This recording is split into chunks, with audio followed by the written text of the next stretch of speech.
ولادت پیغمبر اکرم صلی الله علیه و آله و سلم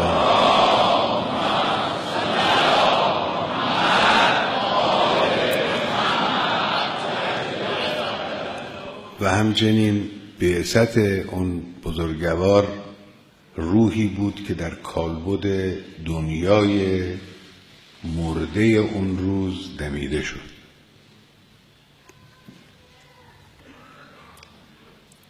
اون دنیا به ظاهر زنده بود، حکومت‌ها، سلطنت‌ها، تلاش‌ها، فعالیت‌ها برقرار بود، اما در اون دنیا مرگ انسانیت بود، مرگ فضیلت بود.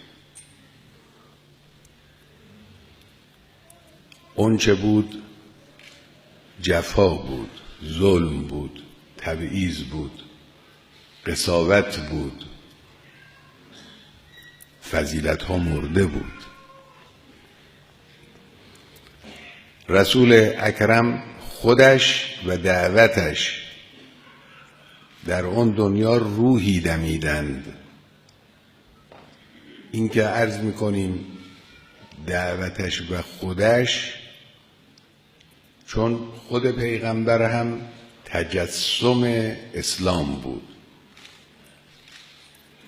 از همسر مکرم پیغمبر اسلام نقل شده است که گفت کان خلقه القرآن، قرآن مجسم بود. پیغمبر و دینش در آن دنیای مرده روحی دمیدند. استجیبوا لله و للرسول اذا دعاکم لما یحییکم.